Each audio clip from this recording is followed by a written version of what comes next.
Hello বাচ্চারা, আজ আমরা শুনব ঈগল হলো ছাগলের মা নামক গল্পটি। শুরু করা যাক তাহলে। জঙ্গলের একটি বড় গাছে একটি ঈগল বাসা করে থাকতো। তার বাসার মধ্যে সে ছাড়াও তার দুটো ডিমও ছিল। ডিমগুলোকে সে খুবই যত্ন সহকারে লালন পালন করত। কিছুদিন পর সেই ডিমগুলো ফেটে তার মধ্যে থেকে দুটো সুন্দর সুন্দর ছানা বেরিয়ে আসে। আরে আমার ছানারা তো ডিম ফুটে বাইরে বেরিয়ে এসেছে, ওদের জন্য তো আমাকে খাবারের জোগাড় করতে হবে, আমি যাই। এই কথা বলে ঈগল খাবারের সন্ধানে বেরিয়ে পড়ে। খাবার খুঁজতে খুঁজতে ঈগল জঙ্গলে এ প্রান্ত থেকে ও প্রান্তে ঘুরতে থাকে। উঠতে উঠতে সে দেখে একটি গাছের নিচে ছাগল দাঁড়িয়ে রয়েছে।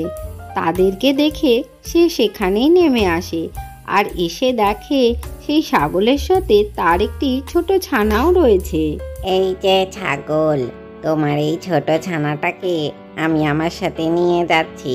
আমার বাচ্চাদের খুব খিদে পেয়েছে, ওদের এটি খাবার হবে। এরপর ঈগল কোনো কিছু না ভেবেই ছাগলের ছানাটিকে ধরে তার ঘরের ভেতরে নিয়ে আসে। আমার আদরের ছোট ছানারা, আমি তোমাদের জন্য খাবার এনেছি। এটা খুবই সুস্বাদু খাবার, নাও তোমরা এবার এটা খেয়ে নাও। কিন্তু ঈগলের ছানাদের তখনও সঠিকভাবে চোখ না ফোটায় তারা তাদের খাবার দেখতে পেল না। তখনই ঈগল ছাগলটিকে মারতে যাবে, ছাগল তখন মা মা করে চিৎকার করে ওঠে।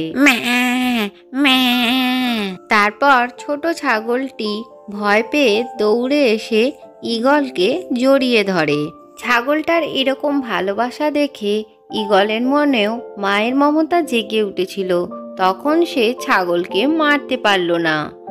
এই ছোট ছাগলের ছানাটা এত মায়া মমতায় জড়িয়ে ফেলেছে, আমি ওকে কি করে মারি?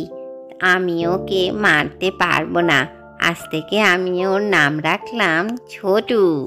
এদিকে ছোট ছাগলের মাটি তার বাচ্চাটিকে না পেয়ে কাঁদতে শুরু করে। তখন সেখানে তার অন্যান্য বন্ধুরাও চলে আসে। তারা তাকে বলে, তুই কিছু ভাবিস না, কিছুদিন পর তুই আর একটা ছানার জন্ম দিবি, তাই এখন এগুলো সবই ভুলে যা। এই ঈগল তো এইরকম ভাবেই স্বীকার করে, ছোট বড় কাউকেই ছাড়ে না। তুমি ওসব কথা ভুলে যাও। কিন্তু ওই গলামান ছোট ছানাটাকে ধরে নিয়ে গেছে, আমি কি করে আমার ছানাকে ছেড়ে থাকতে পারি? এই বলে ছাগল কাঁদতে লাগলো। সবাই চলে যাওয়ার পরও ছাগল একা দাঁড়িয়ে দাঁড়িয়ে গাছের তলায় কাঁদতে লাগলো।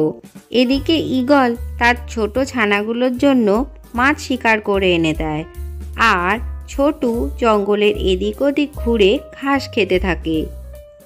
তার ছোট ছোট ঈগল ভাইদের সাথে ঘুরে ঘুরে খেলাও করে আর খাবারও জোগাড় করে।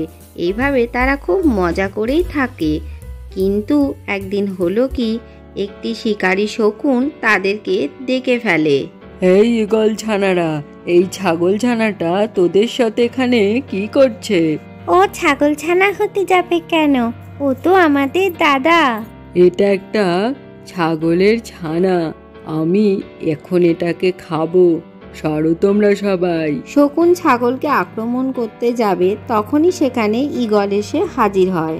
ঈগল, তুই এখান থেকে সরে যা, আমি ওই ছাগল ছানাকে খাবো। শকুন, ও আমার ছানা, তুই ওকে খেতে পারিস না। ঠিক আছে, আমি এখন এখান থেকে চলে যাচ্ছি, কিন্তু এই ছাগল ছানাটাকে আমি খাবই। এই কথা বলে শকুন সেখান থেকে উড়ে চলে যায়। আমি কি সত্যি একটা ছাগল ছানা? হ্যাঁ আমার সোনা, তুই একটা ছাগল ছানাই। এরপর ঈগল তাকে সমস্ত কথা খুলে বলে। তোকে আর আমার কাছে বেশি দিন রাখতে পারবো না, তোর মায়ের কাছে ফেরত দিয়ে আসতে হবে, নইলে এই শকুন তোর উপরে আক্রমণ করতে পারে। এরপরে ঈগল ছানাটিকে তার মায়ের কাছে পৌঁছে দেয়। আরে ছাগল, এটা তো তোমারই ছানা। আরে ছাগলের ছানাটা এখনো বেঁচে আছে ঈগলের কাছে থেকেও, এ তো আশ্চর্য কথা। হ্যাঁ, আমার ঈগল মা আমাকে খুব ভালোভাবে দেখাশোনা করতো আর ভালোবাসতো। তুমি কি আমার আসল মা? হ্যাঁ বাচ্চা, আমি তোর আসল মা। তোকে কাছে পেয়ে আমি আজ খুব খুশি হয়েছি। আজকের গল্পটি থেকে কি শিখলে বাচ্চারা? ভালোবাসা দিয়ে সবকিছুই জয় করা যায়। ভিডিওটি ভালো লাগলে চ্যানেলটিকে লাইক ও শেয়ার করে সাবস্ক্রাইব করে দিও।